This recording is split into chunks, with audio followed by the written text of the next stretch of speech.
আপনারা আমার বাবারে বাঁচাইয়া লন। আমার বাবা ছাড়া আর কেউ নাই আঙ্গরে দেখবো বললা।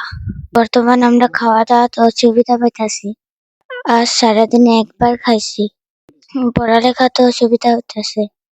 আচলতে আমি স্থানীয় ৰাইজ হিচাপত বৰ দুখিত হৈছো, যিহেতু তেখেত আমাৰ গাঁৱৰে ওচৰে পাজৰে মানুহ আৰু তেখেত বৰ্তমান আজি 2-3 বছৰৰ পৰা এই ৰোগত আক্ৰান্ত হৈছে। আগতে যদি অকণমান কম আছিলে আৰু বৰ্তমান তেওঁৰ অৱস্থাটো বৰ বেয়া হৈছে। আৰু আজি তেখেত যেতিয়া জোৰাপুখুৰী হস্পিটেলত আমাৰ চিভিল হস্পিটেলত গৈছিলে, তাত যোৱাৰ পিছত যেতিয়া ডক্টৰে দেখি তেখেতে বৰ্তমান একেবাৰে তেজৰ সংখ্যাটো কম আছে। এসপ্তাহৰ ভিতৰত তেওঁৰ ব্লাড লাগে। স্থানীয় বহু ৰাইজ আছে, এই অঞ্চলৰ বহু ৰাইজ আছে, প্ৰায় 3 মাহ পিছত বা কোনোবা এনেকুৱা আছে যে বৰ্তমান এই মাহেকত ব্লাড ডনেট কৰে।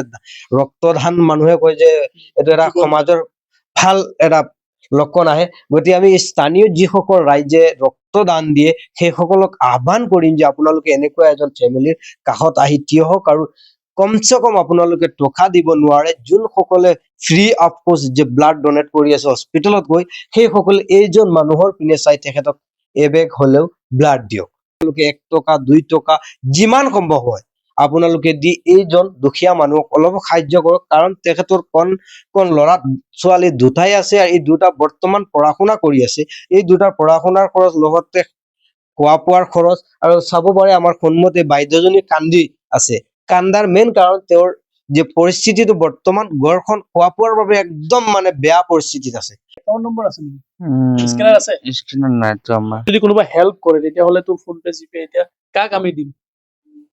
এটা তো আমার ঘরের লগে দাদা একজন আছে, এর কাছে দিয়া দেন এর আচ্ছা, মোবাইলে। আপুনি নেকি? হয়। আপোনাৰ নাম? জামাল উদ্দিন। কোনো অসুবিধা আছে নেকি? নাই নাই কোনো কোনো অসুবিধা নাই। আপোনালোকৰ ঘৰৰ ওচৰতে? ওচৰতে তেওঁ ডক্টৰৰ ওচৰত লৈ হ্যাঁ, গৈছে? সব আমাৰ ডাক্তাৰ লৈ যায়। আচ্ছা, তুমি লৈ গৈছা ডক্টৰৰ ওচৰত? হয়, মই লৈ যাম, পিছতে লৈ যাম আৰু। আচ্ছা, তোমাৰ স্ক্যানাৰটোৰ নাম কি আছিলে? জামাল উদ্দিন। জামাল উদ্দিন। অলপ ভালকে আপোনালোকে চাই লওক। এইজন মানুহ, তেওঁৰ স্ক্যানাৰৰ নাম হৈছে কি? জামাল উদ্দিন। জামাল উদ্দিন। ফোন পে নে জিপে? ফোন পে আছে। আচ্ছা, ফোন পে আছে। ফোন পে আছে। গতিকে আপোনালোকে যোনে যিমান পাৰে তেওঁলোকক মই পৰিয়ালৰ লগত সুধি লৈছো, তেওঁলোকৰ কোনো আপত্তি নাই। কাৰণ এই ল'ৰাজনে তেওঁক আজি বোলে হস্পিটেলত লৈ গৈছিলে, ডক্টৰৰ ওচৰত লৈ গৈছে। গতিকে তেওঁৰ স্কেনাৰ নথকাৰ কাৰণে আপোনালোকে যিটো জামালউদ্দিন নামৰ যিটো স্কেনাৰ দেখি আছে, সেই স্কেনাৰটোত যথেষ্টভাৱে আপোনালোকে সহায় কৰিব পাৰে।